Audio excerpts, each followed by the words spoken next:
예, 다 함께 찬송가 356장 찬양하겠습니다. 356장입니다.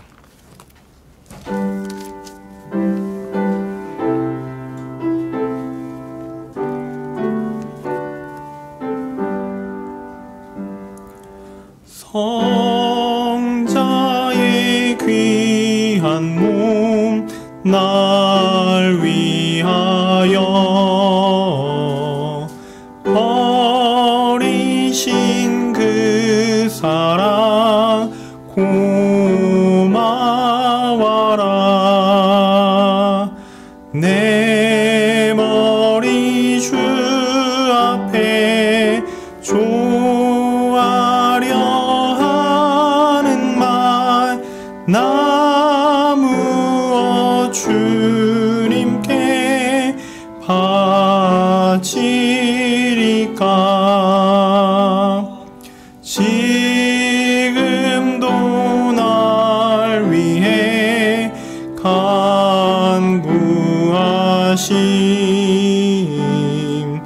이 옅은 믿음이 아옵나니.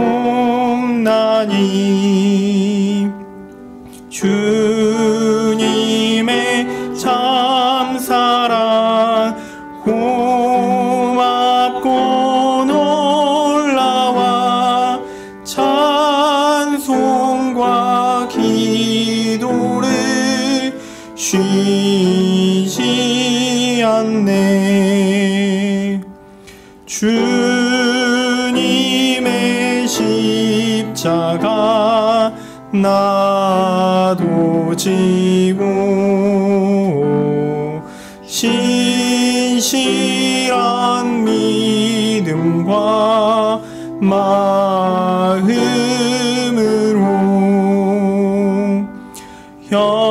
형제의 사랑과 친절한 위로를 네게나 베풀게 하옵소서. 만 가지 은혜를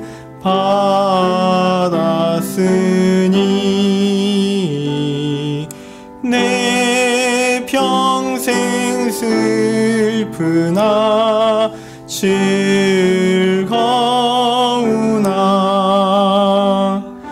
이 몸을 온전히 주님께 바쳐서 주님만 위하여 늘 살겠네.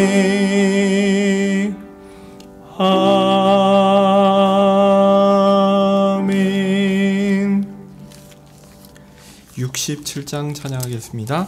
67장입니다.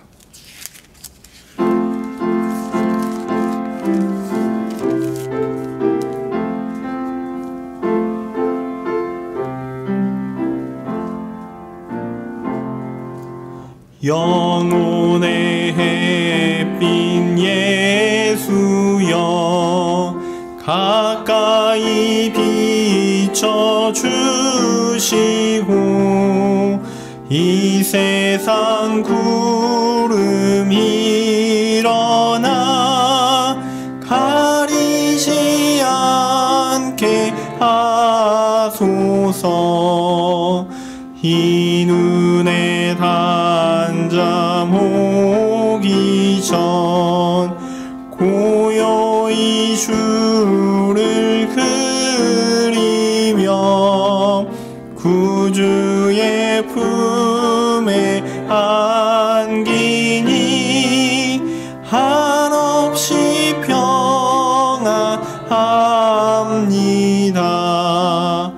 주 없이 살 수 없으니 언제나 함께 계시고 주 없이 죽기 두려워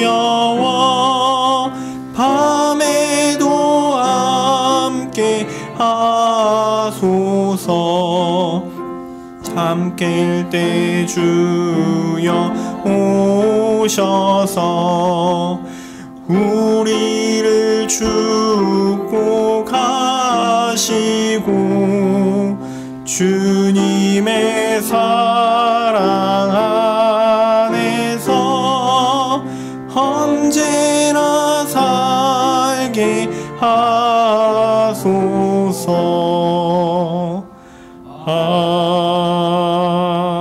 아멘.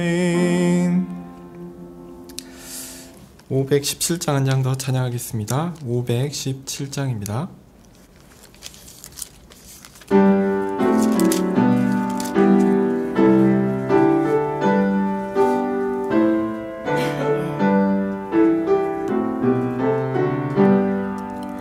생명 진리 은혜 되신 영원하신 구세주 사람 되사 모든 인류 구원하여 주시니 영광 중에 계신 주님 그 신은 해 베푸사 사랑으로 채우시고 우리 고쳐주소서. 남 섬기며 사신 주님 우리들도 본받고 거저 받은 주의 은혜 거저 주게 하소서. 온 세상의 금은 보아 모두 주의 것이니 책임 맡은 일꾼으로 충성하게 하소서. 사랑의 주 평화의 왕 우리 중에 오셔서 모든 싸움 물리치고 하나 되게 하소서. 지난 날의 어둠과 환난 풍파 지나고 형제 사랑 밝은 장래 우리 앞에 빛나리. 행진하는 주의 무리 빈부귀천 없도다. 한 마음으로 봉사하고 같은 주님 모시고 우리에게 하나 되라. 분부하신 주시여 주의 뜻이 이 땅 위에 이루어지게 하소서.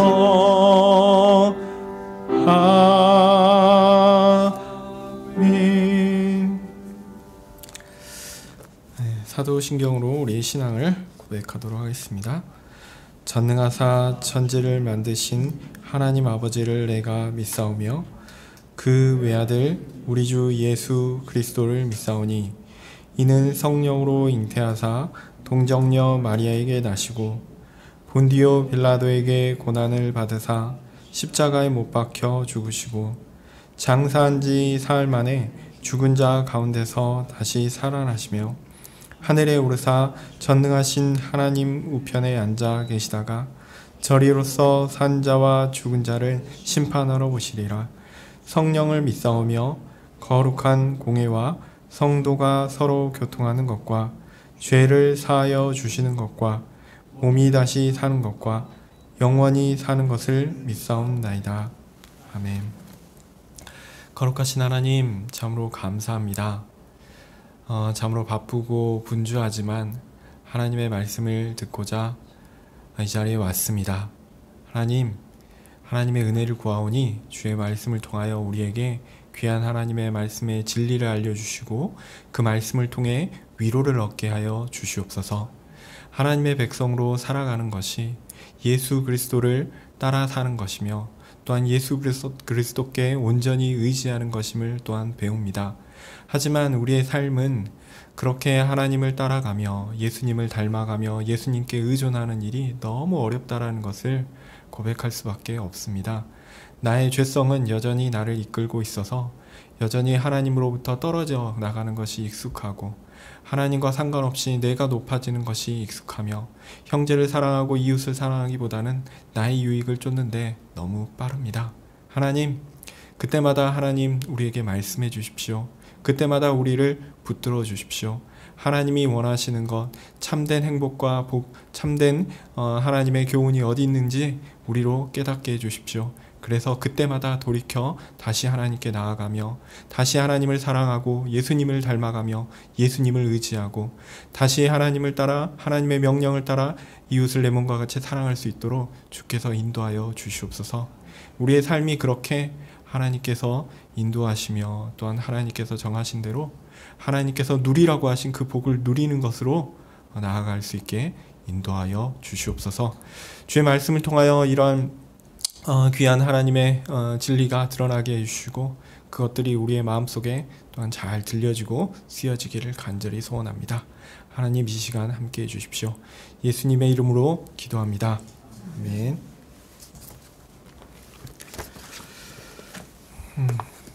오늘 본문은 마태복음 16장 15절에서 17절 말씀입니다. 마태복음 16장 15절에서 17절 말씀입니다. 제가 읽겠습니다. 가라사대 너희는 나를 누구라 하느냐? 시몬 베드로가 대답하여 가로되 주는 그리스도시요 살아계신 하나님의 아들이시니이다. 예수께서 대답하여 가라사대 바요나 시몬아 내가 복이 있도다. 이를 내게 알게 한 이는 혈육이 아니요 하늘에 계신 내 아버지시니라. 아멘. 벌써 2024년의 3월이 되었습니다. 아마 제가 수요일날 거의 한 달에 한 번씩 설교하는 상황이니까 아마 올해는 10번 정도 설교할 것을 예상하는데요. 제가 지난번까지는 스가랴서 14장을 마쳤고 2년 전에 이렇게 구원론에 대한 설교를 했습니다. 그리고 올해는 10번 동안 올해 안에는 뭘 해볼까 생각하다가 기독론에 대한 설교를 좀 하려고 합니다. 참 하나님이시면서 참 사람이신 예수님께서 누구이시고 또한 그가 하신 일은 무엇인지를 약 10번의 주제로 나누어서 설명하려고 합니다. 주요한 본문의 내용을 우선 간략하게 살펴보고 그 이후에 그 안에 드러난 기독론적 주제를 설명하는 방식으로 진행하려고 합니다. 아무래도 앞으로 이제 제가 설교할 때는 성경의 주제에 대한 이야기를 자주 다룰 것이기 때문에 우선은 기독론에 대한 일반적인 이야기를 약간 말씀드리는 것이 좋겠다 싶습니다. 성경은 신학적 통일성이 있다라고 이야기합니다. 그래서 성경에는 통일성을 갖춘 신학적 사실들이 존재합니다. 다만 성경의 분량도 많기 때문에 그것을 단순하게 정리하는 것은 쉬운 일은 아닙니다. 게다가 성경의 내용이 우리의 구원과 관련이 있다라는 점을 우리는 꼭 기억해야 합니다. 성경이 주로 얘기하는 건 뭐죠? 우리가 죄로부터 해방되어야 한다는 얘기입니다. 또 그것이 암시하는 바는 여전히 우리가 죄의 영향권 아래에 있다는 것입니다. 그래서 하나님의 계신 성경은 우리에게 어느 정도 닫혀 있어요. 우리가 하나님의 말씀을 듣고 보고 안다고 이해한다고 하더라도 이 말씀이 우리에게 온전히 다가올 수 있느냐 했을 때는 또 다른 이야기입니다. 네, 쉬운 일이 아니다라는 거죠. 네, 아무리 열심히 정성을 들여 성경의 진리를 설명해도요, 모든 사람이 동의하는 경우는 없습니다. 저도 대학 때 이제 철없을 때 그런 생각을 한 적이 있습니다. 열심히 합리적으로 논리적으로 설명하면 사람들을 설득할 수 있겠거니. 근데요, 그렇지가 않습니다. 설득이 안 되는 경우가 많고요. 또 이 믿는 사람들 가운데 그 하나의 진리에 대해서도 논란이 있고, 또 그 논란으로 인해서 이게 맞니 틀리니 이렇게 하면 되니 안 되니 이래서 심지어 교회가 분열하는 일들도 생겨납니다. 네, 그래도 하나님께서 구원받은 사람들에게 또 교회에게 성령을 통해서 성경을 읽고 이해하도록 도우셨습니다. 그래서 일반적인 신학적 동의에 이르게 하셨습니다. 우리가 믿고 있는 장로교 신학이 그것입니다. 이런 신학적 동의를 좀 더 체계적으로 세워서 논리적으로 사람들이 이해하기 쉽게끔 설명하는 것이 조직 신학이라고 할 수 있습니다. 제가 이제 표현이 좀 이상한 표현이 섞였는데, 이해하기 쉽게, 보통 조직 신학은 이해하기 쉽다라고 생각하시지 않는데, 하여튼 저는 이제 이해하기 쉬운 방향으로 하려고 합니다. 조직 신학은요, 성경의 신학적 통일성을 체계적으로 설명하는 것입니다. 조직 신학이 논리적 설명을 중요시 여기기 때문에 혹자들은 인간적 학문을 성경 이야기에 투입시키는 것이라고 생각해서 부정적이다라고 여기는 분들이 있습니다. 그러나 그렇게 보는 것은 제가 보기에 정당하지 않습니다. 하나님께서 사람에게 사리를 분별할 수 있는 이성을 주셨고요. 우리는 그 이성을 가지고 모든 일을 판단하며 삽니다. 그리고 성경도 이런 이성의 분별을 가지고 읽을 수 있도록 기록되었습니다. 제가 최근에 무슨 일이 있어서 경찰서에 신고하러 갔는데, 써야 되는 건 똑같습니다. 육하 원칙에 따라서 OWEH라고 하는 언제 어디서 무엇을 어떻게 왜 누가 이것을 다 쓰는 거예요. 성경을 이해할 때도 이런 일반적인 원리를 가지고 하나님께서 우리에게 주신 일반적인 이성적 분별력을 가지고 읽으면 그 말이 무슨 말인지 알 수 있습니다. 우리가 경찰서에서 써야 되는 내용들도 사실 그런 내용들이잖아요. 똑같아요. 모든 사람들이 이런 내용으로 읽으면 성경은 읽힙니다. 성경은 이러한 이성의 분별을 가지고 읽을 수 있도록 기록되었습니다. 성경은 우리에게 읽을 수 있도록 주어진 책입니다. 그래서요, 읽으면 이해할 수 있습니다. 물론 그 안에 담겨진 내용을 전부 다 동의할 수 있는가, 이건 좀 다른 문제입니다. 그러나 겸손한 이성으로 일반 책을 읽듯이 성경이 이야기하는 바를 읽으면요, 어렵지 않게 그 의미를 깨달을 수 있습니다. 그러나 성경의 내용이 방대하고 또 맥락이 쉽게 이해가 안 되는 부분들이 많고, 또 상호 충돌하는 것처럼 보일 수도 있습니다. 이게 그 읽는 사람의 부족함 때문일 수도 있고, 또 이제 우리가 그 내용에 대한 함의를 이해하는데 하나님께서 또 어떤 의미에서는 좀 닫혀놓은 부분들도 있고, 하여튼 여러 가지 이유에서 이렇게 잘 통일성 있게 잘 보이지 않을 수도 있습니다. 이런 난제를 해결하는 것이 목사와 신학자들의 몫입니다. 조직 신학은 이런 어려움들이 있을 때 이런 특별히 목사와 신학자들이 넘어서는 안 되는 선을 알려주는 울타리 역할을 합니다. 2000년 교회 역사 가운데 정통신학, 우리가 바르다라고 믿고 있는 신학의 틀이 무엇인가를 보여주고요. 또 그것을 벗어나 있는 잘못된 해석들에 대해서 이야기를 해줍니다. 그래서 성경을 해석하다 보면 좀 이게 흥미로운 이야기가 있어서 좀 독특하게 해석을 해보고 싶을 때가 있거든요. 근데 그렇게 해석했을 때 그것이 낳는 결과까지를 사실은 교회가 이미 거의 가지고 있어요. 그래서 그런 것들까지 다 알려주면서 우리가 해석을 할 때 이 정도 틀 안에서는 해석하는 것이 좋습니다 라고 알려주는 좋은 해석의 울타리가 됩니다. 자, 우리가 앞으로 다룰 신학 내용 중에 중요한 내용은 기독론인데요. 이 기독론은 주로 초대교회 때 정립된 것입니다. 자, 기독론이라고 하면 말이 조금 어렵게 느껴집니다. 근데 이게 어렵게 쓰려고 한 것 같아요. 근데 저는 이제 그렇게 어렵게 쓰는 것들에 대해서 별로 이렇게 좋아하지 않습니다. 되도록이면 쉽게 풀어서 설명을 해야 된다고 생각합니다. 어쨌든 기독론이라고 하면 좀 어렵게 느끼실 텐데요. 어려운 게 없습니다. 그리스도에 대한 것이다 라고 생각하시면 돼요. 그러니까 성경에서 그리스도라는 말이 나오면요, 신학자들이 습관적으로 얘기합니다. 기독론적으로는 이렇게, 그렇게 누군가 기독론적으로는 얘기하면 저 사람이 그리스도가 나온 본문에 대해서 얘기를 하고 있는 거구나, 이렇게 생각하시면 돼요. 우리가 뭐 그렇다는 겁니다. 예. 그래서 기독론은 이 그리스도에 대한 것입니다. 예수님은 누구신가? 결론은 뭐죠? 예수님은 사람이시고 하나님이시다 라는 거고, 예수님은 무슨 일을 하시는가? 예수님은 구원 사역을 하신 분이시다. 이러한 내용, 이러한 주제를 다루는 것이 기독론입니다. 말씀드렸듯이 이거를 좀 어렵게 생각하실 수 있는데 어렵지 않다라는 거 말씀드렸고요. 기독론적이다 라고 얘기하면 그리스도에 대한 것이다. 신론적이다 얘기하면 하나님 얘기하나 보네, 이렇게 얘기하시면 되고, 종말론적이다 얘기하면 마지막 시대에 대한 얘기를 하나 보다, 이렇게 생각하시면 됩니다. 네. 말이, 용어가 그런 거니까 용어 자체로 뭐 깊은 함의가 들어가 있는 건 아니니까요.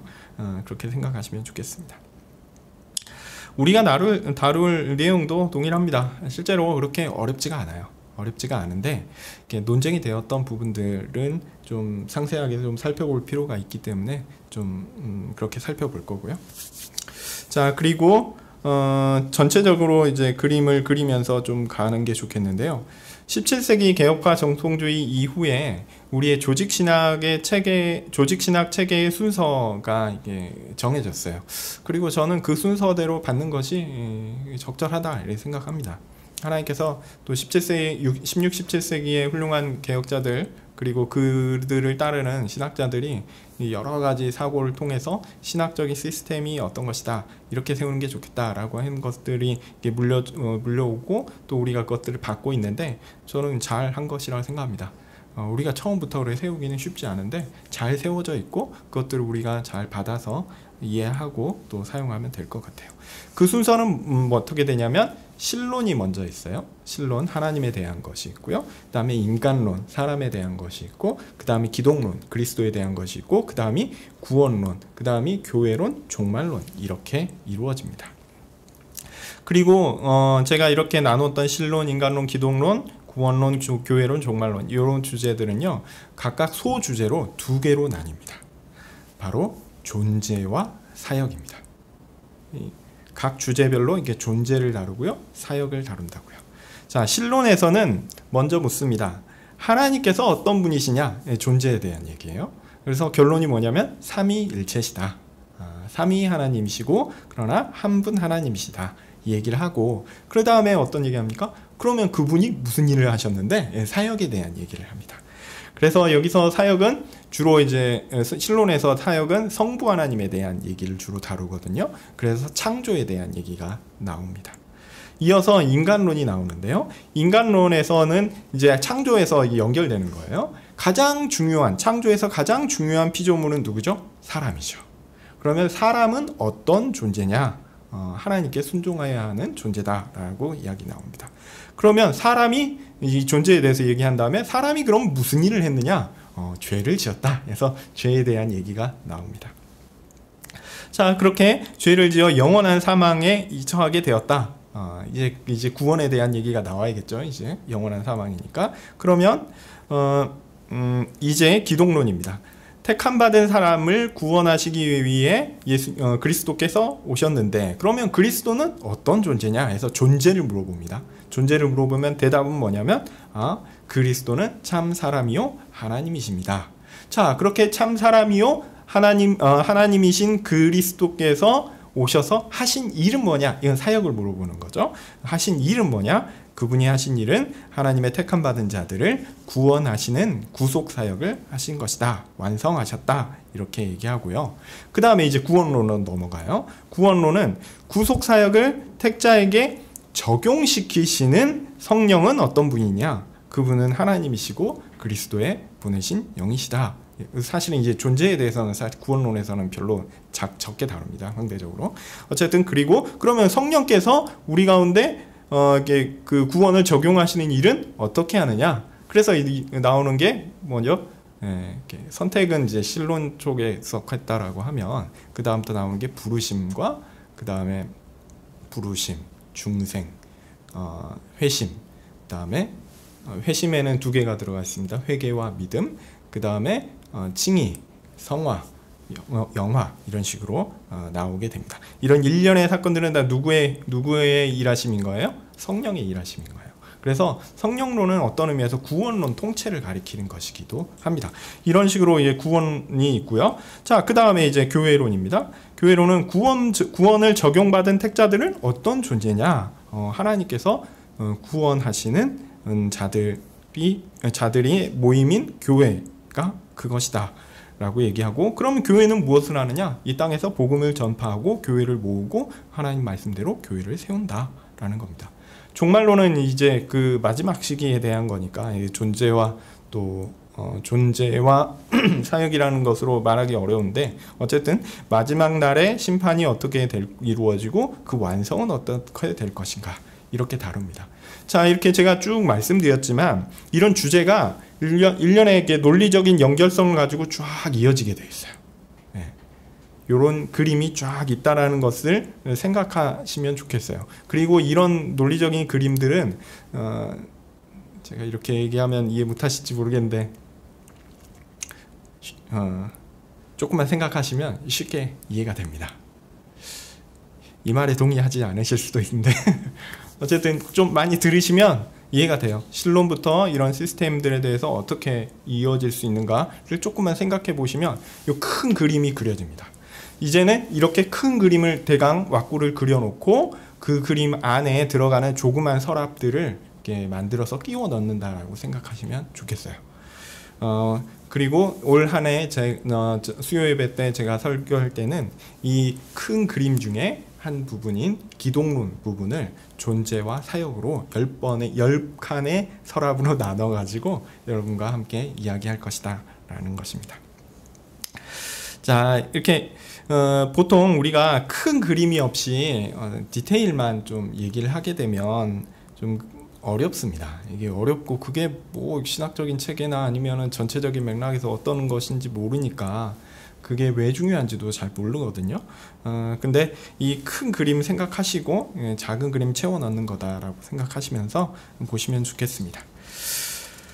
네, 이렇게 큰 그림에 대해서 얘기를 했고요. 오늘은 먼저는 이제 성경 본문의 내용을 간략하게 살펴보겠습니다. 너희는 나를 누구라 하느냐? 예수님은 제자들에게 물으셨습니다. 사람들이 나를 누구라고 하느냐? 제자들은 사람들의 평가를 전해줍니다. 어떤 사람은 세례 요한이라 하기도 하고 엘리야, 예레미야나 선지자 중 하나라고 합니다. 그러자 예수님은 제자들에게 다시 물으십니다. 너희는 나를 누구라고 생각하느냐? 그러자 베드로가 대답합니다. 주는 그리스도시요 살아계신 하나님의 아들이십니다. 예수님을 따르는 많은 사람들은 예수님께서 선지자라고 생각했습니다. 선지자는 누구죠? 선지자는 하나님의 뜻을 전달하는 중요한 사람입니다. 본문에 언급되는 인물들은 그 중에서도 하나님 백성의 구원과 관련된 예언을 했던 사람들이라는 점에서 좀 특별함이 있습니다. 세례 요한이나 엘리야 같은 경우는 오실 메시아를 전하는 대표적인 선지자라고 할 수 있습니다. 또 예레미야는 어떻습니까? 예레미야는 하나님의 심판의 기한을 얘기하면서 하나님의 백성의 회복과 구원을 전한 선지자였습니다. 당시 사람들은 예수님께서 앞서 언급한 선지자들과 마찬가지로 하나님의 백성의 구원을 전하는 아주 중요한 선지자라고 인식했던 것이죠. 그리고 그들의 판단은 아주 틀리지 않았습니다. 예수님이 그런 분입니다. 하지만 예수님의 대답은 좀 미묘해요. 예수님은 사람들의 대답에 뭔가 좀 부족하다라고 말씀하시는 것 같습니다. 그래서 제자들에게 물으십니다. 너희는 나를 누구라 생각하느냐? 제자들의 대표로 베드로는 얄미울 정도로 정확한 정답을 제시하고 있습니다. 가끔 이런 사람들이 얄미워요. 일부러 학생들 가운데 이제 물어볼 때 있거든요. 근데 첫 번째 사람이 내가 가지고 있는 정답을 똑같이 얘기하는 거예요. 그러면 안 되거든요. 좀 더 생각해 보세요. 이렇게 좀 절차 있게 나와야 되는데, 물어보니까 베드로가 손을 번쩍 들고 정답을 딱 얘기했습니다. 정말 얄미운 학생입니다. 뭐라고 얘기하냐면요, 주는 그리스도시요 살아계신 하나님의 아들이십니다. 사람들은 예수님을 구원에 대해 알려주러 온 하나님의 메시지 전달자, 즉 선지자라고 생각할지 모르지만, 저희는, 제자들을 대표하는 거예요, 저희는 예수님이 하나님의 백성을 구원하는 임무를 행하기 위해 하나님으로부터 보냄을 받은 자라는 사실을 알고 있습니다. 이렇게 고백합니다. 여기서 나오는 게 그리스도죠. 그리스도는 기름 부음 받은 자라는 뜻으로 구약의 똑같은 표현이 뭐냐면 메시아입니다. 메시아. 하나님께서 자기 백성들 가운데 특별한 임무를 맡기기 위해 세운 사람입니다. 사람이에요. 메시아라고 하면 사람입니다. 이런 의미입니다. 예수님께서 그리스도라는 의미는 일단 사람들이 선지자라고 판단하는 것과 같이 구원과 관련된 임무를 맡았다라는 점에서 사실이지만, 그냥 그것으로 다 설명이 되지 않습니다. 왜냐하면 그리스도는 단지 구원의 복음을 전하는 사람이나 아니면은 이후에 어떤 구원이 있을 거예요 라고 안내해 주는 사람이 아니라, 직접 구원의 임무를 시행하는, 구원의 사역을 완수하여 하나님 백성의 구원을 완성하는 사람이라는 의미이기 때문입니다. 메시아는 구속사역을 시행하는 사람이에요. 앞서 사람들은 어떻게 생각했다고요? 앞으로 하나님의 구원이 있을 거야 라고 알려주는 사람이었다라고 한다면, 베드로의 그리스도다라는 고백은 이분이 그 구속사역을 시행하시는 분이다라는 의미입니다. 더하여 베드로의 대답은 사람들의 인식들보다 한 걸음 더 나아갑니다. 예수님은 살아계신 하나님의 아들이십니다. 우선 하나님에 대한 묘사는 살아계시다라는 거죠. 만물을 창조하시고 주관하신 하나님께서 바로 지금도 살아서 역사하고 계십니다. 모든 역사를 주관하고 계십니다. 구속사역의 모든 것들을 계획하시고 실행하시는 분이 바로 하나님이십니다. 베드로는 예수님을 바로 그 하나님의 아들이라고 고백하고 있습니다. 하나님께서 그 모든 사역, 구속사역까지도 다 시행하시는 분이에요. 근데 그 하나님의 아들이라는 거예요. 그래서 아들은 아버지의 대리자로서 아버지의 하시고자 하는 일들, 즉 구속사역을 이 땅에서 실행하고, 동시에 사람들과 세상 앞에서 하나님께서 하시는 일을 분명하게 드러내는 역할을 합니다. 아버지께서 아들을 통해서 이 일을 행하시고 드러내십니다. 그런 의미에서 베드로는 예수님께서 하나님의 일을 행하시는 분이다라고 이야기하고 있는 거예요. 그리고요, 이러한 베드로의 인식은 매우 특별합니다. 왜냐하면 하나님의 일을 하는 하나님의 아들은 하나님과 같은 신적 존재일 수밖에 없기 때문입니다. 하나님의 일을 누가 할까요? 하나님이 하시죠. 하나님께서 사람을 통해 하시지만 그 사람을 통해서 완전하게 드러낼 수 있을까요? 아니에요. 못합니다. 하나님께서 그 온전한 것들을 드러내실 때는 하나님의 아들이라는 존재를 선택하셨다라고 할 때, 그 하나님의 아들이라는 것은 신적 존재를 가리킨다는 의미입니다. 예수님께서 신적 존재라는 인식은 사실은 베드로를 비롯한 제자들에게 상당히 인상적인 것이었습니다. 제가 이렇게 얘기하면 베드로가 신적 존재라고 생각하지 않았을 수 있지 않습니까? 라고 얘기할 수 있지만, 실제로 마태복음의 맥락은 그렇지가 않아요. 마태복음의 맥락은 상당히 인상적입니다. 지금 눈앞에 있고 함께 식사하고 함께 자고 함께 생활하는 그분이 지금도 살아계시는 하나님의 특별한 존재, 즉 아들이라는 고백하고 있습니다. 하나님의 권세를 받아서 이 땅에서 하나님의 권위로 권능을 행하시는 분인 예수님이 바로 하나님의 아들이라고 고백하고 있는 것이죠. 그리고 이렇게 예수님께서 신적 존재라고 고백한다라는 것은요, 마태복음 맥락에서 분명하게 드러나는 주제입니다. 앞서 몇 장만 들춰보시면 돼요. 한 13장부터 쭉 보십시오. 오병이어 기적 있죠? 오병이어 기적은 하나님께서 행하신 겁니다. 그리고 무위를 걷는 기적 있죠? 예. 병자를 고치시는 것이요. 또한 이후에 마음의 죄를 해결하시겠다고 선언하시고요. 진실한 믿음에 대한 교훈을 이방인을 통해서 주시고요. 다시 떡 7개와 생선으로 사람들을 4,000명이나 먹이신 기적을 행하십니다. 이런 일련의 사건들의 목적은 예수님께서 신적 존재로서 자기 백성을 구원하러 오신 하나님의 구원자라는 것을 분명하게 보여줍니다. 예수님은 하나님이세요. 마태복음의 맥락이 쭉 그것을 알리는 것이고, 제자들의 이런 인식들이 신적 존재와 매칭된다라는 것을 이 마태복음 맥락에서 이렇게 도장 뜯듯이 베드로의 고백을 통해서 드러내고 있는 것입니다. 그리고 베드로라고 대표되는 제자들이 이 사실을 깨닫고 있었다는 것을 어떤 의미에서 마태는 스스로 12제자 중에 한 명이니까 스스로 고백하고 있는 거예요. 예수님은 하나님이십니다. 물론 베드로를 비롯한 이 제자들이 이런 고백을 했다고 해서 예수님께서 사람이요 하나님이라는 사실이 함축하는 전체의 의미를 다 파악하고 있었으리라고 생각하진 않습니다. 왜냐하면 사람이 부족하잖아요. 우리 안다고 하더라도 그 아는 것이 실제로 우리 가운데 이렇게 적용돼서 모든 것이 다 거기에 맞춰지지는 않습니다. 어쨌든 나중에 흔들리기도 하고 시험을 받아 낙담하는 모습을 보이기도 합니다. 그러나 그의 고백은 매우 중요합니다. 예수님께서 자신에 대한 지식은 하나님으로부터 말미암지 않고는 알 수 없는 신비로운 것임을 인정하셨기 때문입니다. 오늘 본문의 17절의 말씀이 그렇죠. 이를 내게 알게 하니는 혈육이 아니요 하늘에 계신 내 아버지시니라. 하나님이 알게 하시지 않는다면 예수님이 하나님이다라는, 하나님의 아들이여 신적 존재라는 것을 알 수 없다라는 것입니다. 간략하게 본문을 정리하면 이렇습니다. 예수님은요, 사람입니다.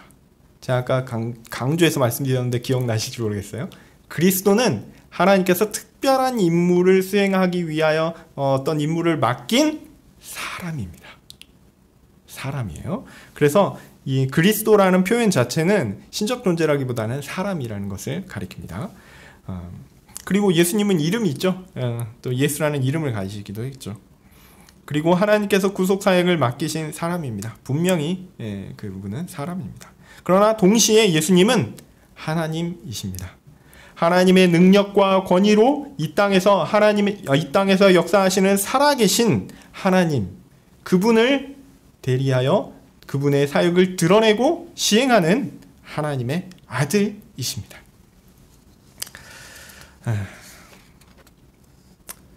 이게 본문의 가장 중요한 내용이라고 할 수 있겠습니다. 물론 이제 본문의 중요한 내용을 우리가 기독론적 입장에서 이렇게 따져볼 때 이 두 가지를 얘기하는 겁니다. 예수님은 사람이요 하나님이시요 그분이 행하시는 일은 구속과 관련된 일이라라는 얘기입니다. 이런 내용들을 좀 살펴보려고 합니다. 다시 말씀드리면 기독론은 그리스도는 누구시고 그가 무슨 일을 하셨는가에 대한 내용입니다. 그리고 이제 이것을 좀 간략하게 정리해서 다시 말씀드리려고 합니다. 우리는 오늘 살펴본 본문을 통해서 예수님에 대한 중요한 정보를 알게 되죠. 첫 번째는 예수님이 사람이다라는 사실입니다. 그리고 동시에 이분은 하나님이십니다. 이 사실은 예수님의 본성에 대한 주요한 정보입니다. 예수님은 누구신가라는 것들을 알려주는 주요한 정보입니다. 우리는 그냥 사람이니까 사람에 대해 잘 안다고 생각합니다. 그런데 여러분, 사람은 뭐죠? 어떤 존재를 사람이라고 이야기할 수 있습니까? 자, 그리고 나라는 존재는 어떻게 나인가 질문하면 사실 대답하기가 쉽지 않습니다. 우린 그냥 사람이라서 사람이란 거지. 그리고요, 사람은 무엇인가? 사람은 어떻게 정의할 수 있을까? 생각이 다양하기도 합니다. 그래서 예수님께서 사람이라고 하는 것에 대한 의문도 좀 생기고, 더하여 하나님이라고 하는 것에 대한 의문도 생기고, 더 복잡하게 보면 예수님께서 어떻게 사람이면서 하나님이지? 이런 의문이 생기게 됩니다. 너무 자연스러운 거예요. 예수님의 승천 이후에 교회가 형성되면서 이 문제가 사실은 대두되었습니다. 예수님이 정말 사람이신가? 예수님이 정말 하나님이신가? 이 질문이에요.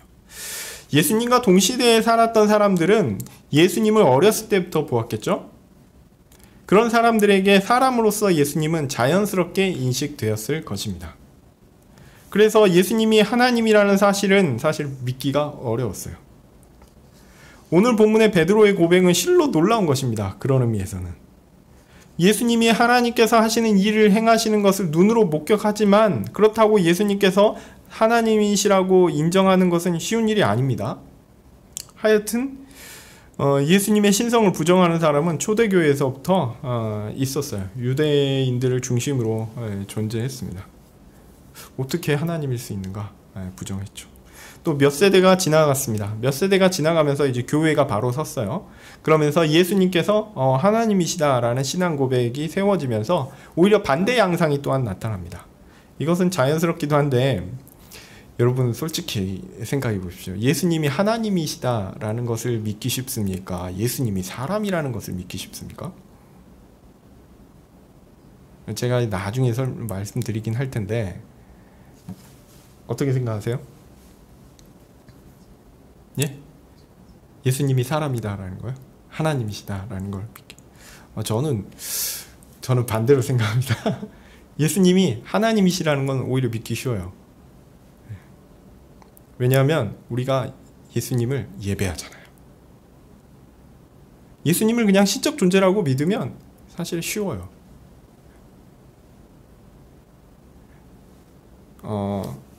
왜냐면 우리가 그냥 신적 존재니까 하나님께 예배드린다, 예수님께 예배드린다라고 하니까 훨씬 쉽습니다. 근데요, 인간이라고 생각하면 이거 인간인데 어떻게 하나님일 수 있지? 오히려 하나님이라고 생각하는 게 좀 더 편한 것 같아요. 제 느낌이, 제 생각입니다. 각자 생각 다를 수 있어요. 우리가 사람을 예배한다라고 얘기하면 예를 들면 신천지를 생각해 보십시오. 차라리 그분을 그냥 어떤 신적 존재가 쓰인 존재로 그냥 신적 존재가 그를 통해서 얘기하는 거야 이렇게 생각하면 훨씬 예배하기 쉬울 것 같아요. 근데 그 교주라는 사람을 보면서 신적 존재라는 느낌이 옵니까? 안 오죠. 믿기 힘듭니다. 그 사람을 예배한다고요? 이거는 좀 아닌 것 같아요. 그분들은 왜 그렇게 하는지 잘 이해가 안 되지만 어쨌든 네, 교회가 좀 몇 세대 지나면서 초대교회 이후에 지나면서 예수님이 하나님이라는 신앙이 세워지고 또 예수님을 예배의 대상으로 섬기기 시작하면서 자연스럽게 예수님이 하나님이다라는 것들에 대한 강조는 커지고 예수님이 사람일까라는 것에 대해서는 의심이 들기 시작했습니다. 자연스럽게 그렇게 됐어요. 제가 볼 때는 예수님을 하나님으로 섬기는 것이 좀 강조가 더 많이 됐기 때문에 그렇기도 하고요. 또 하나는 뭐냐면 영육이원론이 이때 많이 나왔습니다.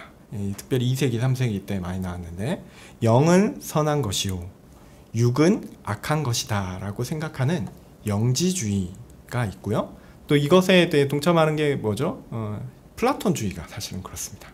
영과 육을 구분하고 영을 이데아에 있는 것도 어떤 본질적인 것이요 육은 그것으로부터 유출되는 것이다 라고 해서 불완전한 것이라고 보거든요. 그래서 영은 깨끗하고 좋은 곳이요 육은 더럽고 부족한 것이다 라고 생각하는 그런 철학적인 사상들이 이 당시에 있었어요.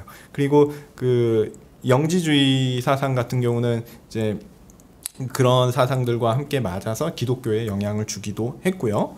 자, 이런 영육이원론이 등장하면서 그런 경향이 더욱 커졌습니다. 육은 악한 것이니 선하신 신적 존재이신 성자 예수님이 육신을 입고 이 땅에 오셨다, 사람이 되셨다라는 것은 이런 인식을, 이런 선입견을 가지고 있는 사람들한테는 믿기 어려운 것이었어요. 육신이 약하고 더러운 것인데 어떻게 신적인 존재가 육이 될 수 있겠느냐라는 거예요. 자, 여기서 보면 이제 이게 극적으로 나타나는 게 육은 악하잖아요. 육은 악하면 악한 것을 신이 만들 수 있습니까? 없습니까? 아니, 다시요. 육은 악하잖아요. 악한 것들을 만든 신은 선한 신입니까? 악한 신입니까? 악한 것을 만들었으니까 악한 신이죠. 그러면 창조주는 어떤 신이에요? 악신이에요. 그래서 이게 영육이원론이 좀 발전해가지고 이렇게 나온 그 세계관인데, 이 세상을 전부 다 선한 신, 그러니까 이건 창조한 신이 아니에요. 그리고 악한 신은 창조자예요. 이 창조자와 그 창조자 아닌 신이 두 대립하고, 그 대립이 반영되어서 이 땅 가운데 이게 드러난다. 이게 영지주의의 주요한 사상인데, 이런 것들이 영향을 끼치게 됩니다. 사실은 좀 듣다 보면 약간 끌리기도 해요. 그런 부분들이 있습니다. 굉장히 좀 신령한 것 같고, 그 다음에 좀 고상한 것 같고, 그 다음에 영적인 비밀들, 이 세상에 있는 뭔가 부조리들, 그런 것들이 이런 걸로 설명하면 될 것 같거든요. 어쨌든 이런 그 일종의 이런 유행하는 사상들이 선입견으로 우리 가운데 남아 있다고 하면, 예수님에 대해서 예수님이 인간일 필요가 있을까? 인간이면 안 될 것 같은데? 이런 생각이 드는 거예요.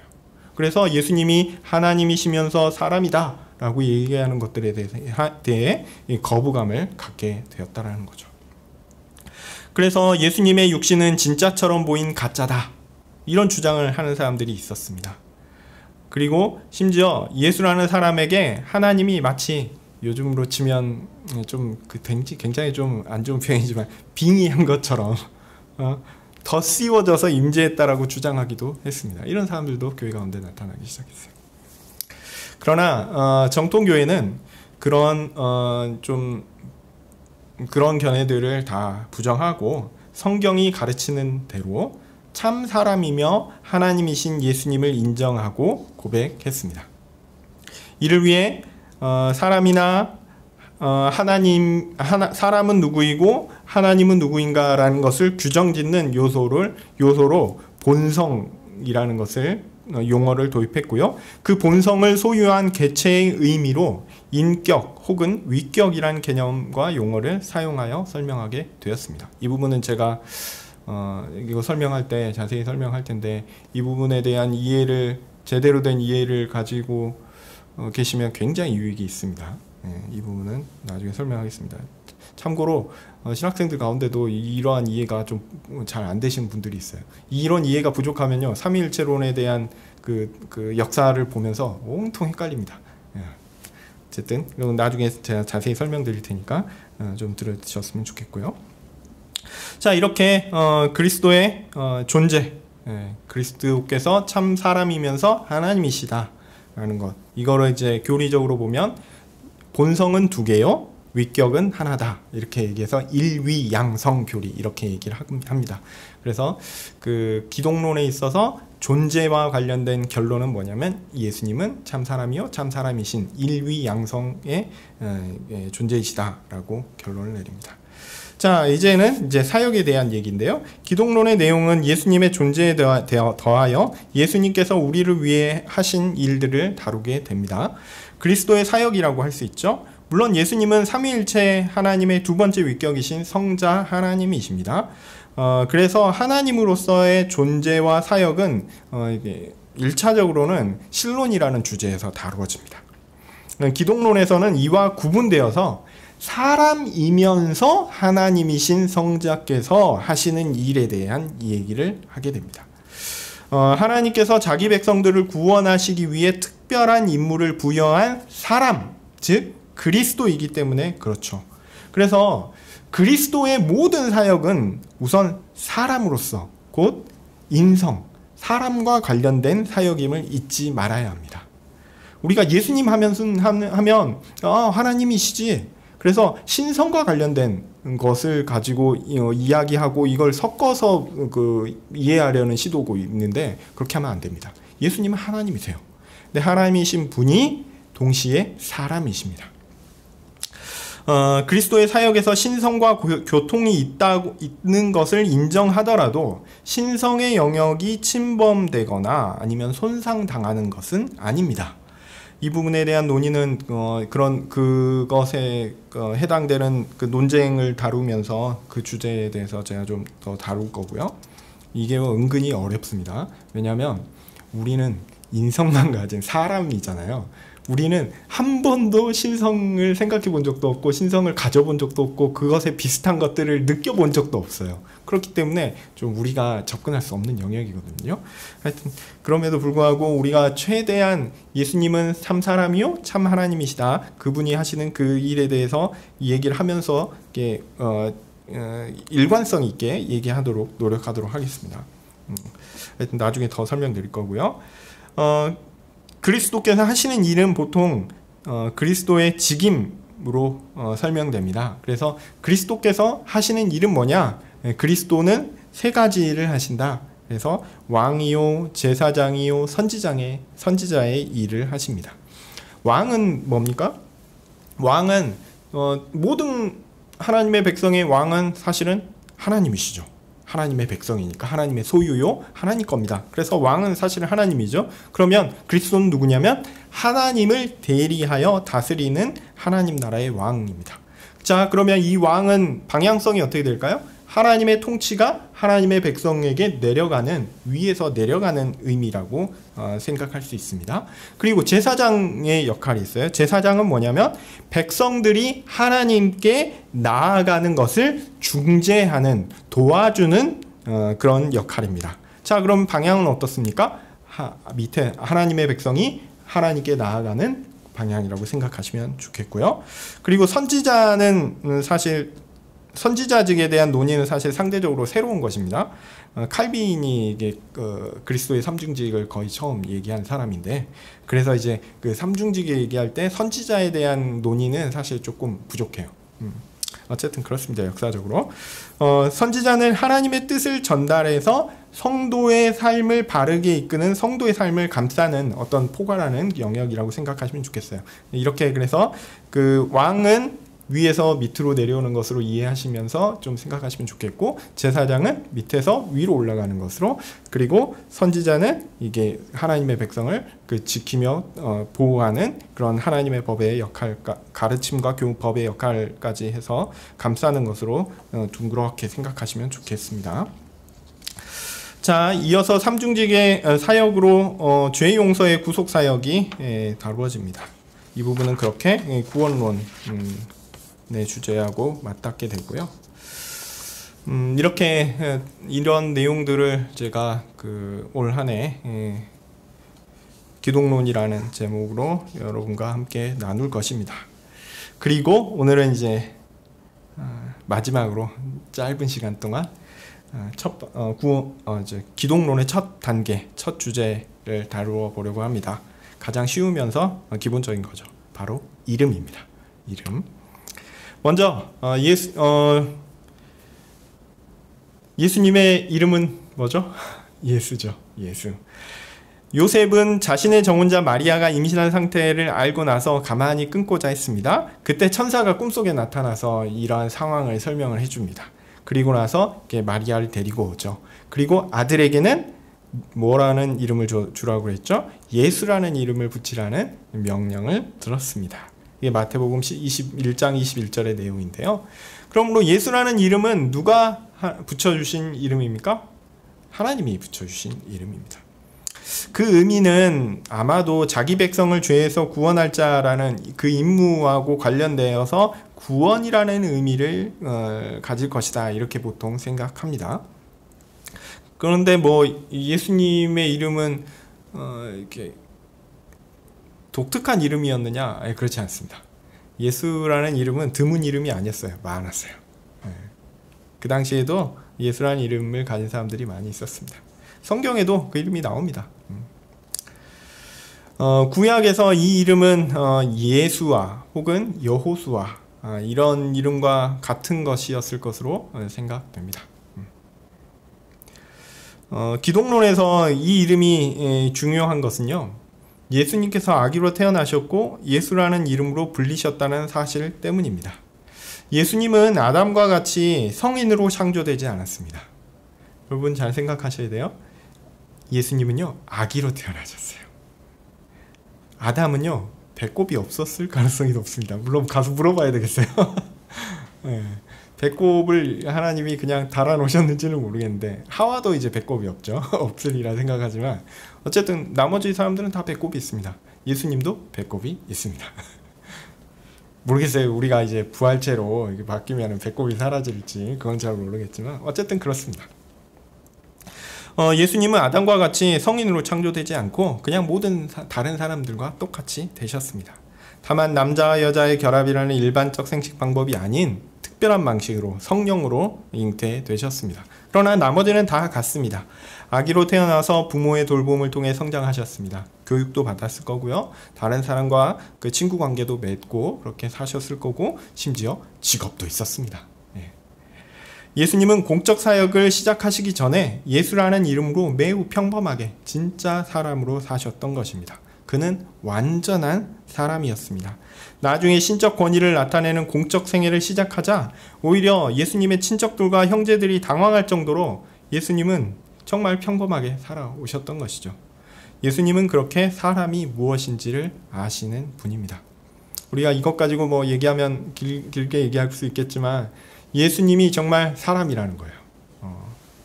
예수님이 사춘기 시절, 물론 뭐 예수님이 사춘기를 겪었다 이렇게 얘기하는 건 좀 어폐가 있습니다. 그리고 뭐 이상한 것도 막 사람들이 질문하기도 하는데 어쨌든 우리는 예수님과 좀 다른 존재라는 것도 인정을 해야 돼요. 왜냐하면 우리는 죄의 지배를 받고 있거든요. 죄의 영향권 하에 있어요. 근데 예수님은 태어날 때부터 죄가 없으셨고 죄를 짓지 않은 채로 살아오셨기 때문에 우리하고 사람으로서는 똑같지만 죄를 경험하지 않았다는 면에서는 좀 다른 게 있을 거다 이런 생각합니다. 이 부분은 제가 가서 하늘나라 가서 좀 여쭤봐야 될 것 같아요. 저도 잘 모르는 것이 많으니까 여러분들도 그런 것들 좀 생각해 보셨으면 좋겠습니다. 어쨌든 예수님은 성장하시면서 우리의 모든 것들을 다 함께 경험하신 분이시다라는 것을 우리는 예수라는 이름을 통해서 생각해 볼 수 있습니다. 또 하나 그리스도라는 이름이 그리스도라는 이름으로 불리셨습니다. 오늘 본문에서도 베드로는 예수님을 그리스도라고 했죠. 여기에서 그리스도는 하나님의 사명을 받은 사람이라는 뜻입니다. 그리스도는 하나님께서 구원하기로 선택한 사람들의 구속을 위한 임무를 부여받았고 그들의 죄를 사하기 위해 십자가에서 죽으셨습니다. 그러나 죽음에 굴복하지 않으시고 다시 부활하심으로 하나님의 구원을 완성하시고 승천하사 하늘에 계시다가 같은 방식으로 다시 오셔서 만물을 심판하시고 하나님 나라를 완성하실 것입니다. 이것이 그리스도께서 하시는 일이죠. 예수님이 그리스도라는 의미가 바로 이것입니다. 근데요, 예수님은 이 일을 하시는데 하나님으로서 하시는 게 아니라 다시 한번 강조하지만 사람으로서 이 일을 하시는 것입니다. 왜냐하면 사람이 죽고 사람이 부활하는 것이지 하나님이 죽고 하나님이 부활하는 게 아니에요. 몰트만이라는 학자가 이 부분에 대해서 굉장히 심하게 오해해서 마치 근데 거기는 삼위일체 자체가 약간 성부고난설 해가지고 시간도 없는데 쓸데없는 얘기입니다. 하여튼 잘못됐어요. 잘못됐어요. 그리고 인자라는 표현도 여러분 성경에서 많이 보셨죠? 인자라는 표현으로 불리시고 인자는 사람의 아들이라는 뜻입니다. 그렇게 예수님도 본인을 그렇게 칭하기도 하셨습니다. 사람의 아들이라는 표현으로 하나님께서 자기를 위해 특별히 선택한 사람을 가리키는 것으로 이해됩니다. 물론 인자라고 얘기할 때는 분명하게 사람이라는 것을 의미합니다. 근데 이 표현은 이제 다니엘서나 어떤 그 중간기 문서하고 관련해서 또 이게 종말과 관련해서 사용되기도 합니다. 마지막 시대에 심판을 담당하시고 자기 백성을 구원하시는 분이라는 의미도 있습니다. 그냥 이렇다라는 거예요. 그 다음에 하나님의 아들이란 표현 오늘도 표현됐죠? 많이 사용됩니다. 하나님의 아들이기 때문에 하나님의 신적 본성을 그래도 그렇게 가지신 분이다라는 것을 알 수 있고요. 이는 구원이라는 임무를 시행하기 위해 오신 하나님의 대리자라는 것을 우리는 이해할 수 있습니다. 그래서 하나님의 아들은 예수님께서 하나님임을 암시한다라고 얘기할 수 있습니다. 그리고 또 하나 표현은 주라는 표현입니다. 오늘 본문에 잠깐만요. 오늘 본문에 16절에 주는 이라고 나오죠. 굉장히 어려운 건데 굉장히 헷갈리는 건데 오늘 본문은 주가 아니에요. 주가 아니고 영어로 you are입니다. you are 당신은입니다. 네, 당신은이라고 해석하기가 번역하기가 좀 그렇잖아요. 어떻게 예수님한테 당신은 얘기하면 조금 우리말에서 2인칭 단수는 조금 격화된 표현이거든요. 그래서 이거를 이제 저희 교수님 같은 교수님 한 분은 당신님 이렇게 번역하기도 하시더라고요. 근데 그건 또 어법에 안 맞는 것 같고 그냥 주라고 표현하는 게 좋을 것 같습니다. 그런데 어쨌든 성경 원어는 주가 아니에요. 오늘 본문에서는. 어쨌든 주인이라는 표현이 등장하기입니다. 우리 주 예수 그리스도 할 때는 우리 주 얘기할 때는 도미누스 주인이라는 뜻입니다. 자, 어쨌든 그렇고요. 이 주라는 표현은 구약에서 여호와 하나님의 이름을 부르지 않기 위해 테트라그라미라고 해서 이렇게 야훼, 흔히 야훼 혹은 여호와 이렇게 번역되는 단어들 있죠. 우리말은 여호와로 이게 거의 다 번역하는데 그것도 그렇게 부르지 않기 위해서 그냥 주 이렇게 부르거든요. 그걸 발음하지 않기 위해서. 그래서 주라는 표현이 신약에서 사용되면 저는 여호와 하나님을 가리키는 것이라고 이해해도 다르지 않다라고 생각합니다. 하여튼 그런 좀 맥락에 따라 봐야 되긴 하지만 그런 부분들이 있고요. 예수님은 이렇게 다양한 이름으로 불립니다. 물론 이런 이름들을 기계적으로 아까 제가 주라는 표현도 그렇지만 이거 맥락에 따라서 써야 됩니다. 신앙 고백과 관련돼서는 이게 하나님이라는 표현이지만 그냥 주라는 표현이 그 선생님한테 쓰이는 경우도 있거든요. 근데 이게 주의해서 보셔야 됩니다. 기계적으로 적용하는 것은 그런 의미에서 적절하지 않고 맥락에 따라 이제 보아야 합니다. 하여튼 첫 시간에 제가 강조해서 말씀드리고자 하는 것 한 가지입니다. 우리가 알아야 할 가장 중요한 지식, 기독론의 모든 것은 다 이겁니다. 예수님은 참 사람이시면서 참 하나님이시다라는 것. 그분이 하시는 일은 우리의 구속사역이다 라는 얘기입니다. 이렇게 이게 아주 간단하면서 평이한 것을 앞으로 제가 조금 어려운 것도 얘기하고 좀 지리하게 좀 설명하는 것이 올해 안에 아마 벌어질 겁니다. 하여튼 좀 쉽게 이런 내용들을 다 접근하셔서 역사 가운데 있었던 논쟁이라든지 이런 것들을 조금 이해하고 그래서 신학적 지식도 커져가고 또 예수님이 참 사람이면서 참 사람이시면서 하나님으로서 구속사역을 행하셨다는 것의 풍성한 의미도 더 쌓여 가셨으면 지식으로 또한 이렇게 유익으로 쌓아 가셨으면 좋겠다 소망합니다. 기도하겠습니다. 거룩하신 하나님 감사합니다. 예수님이 참 사람이시면서 하나님이신 분으로 우리의 구속을 위해 이 땅 가운데 오셨고 그 모든 일을 완성하시며 또한 마지막 날에 다시 오셔서 하나님 나라의 완성을 이루실 것입니다. 하나님, 그 하나님 나라에 속한 하나님의 백성으로 예수님께서 이루신 그 일들의 풍성함들을 배워보고자 합니다.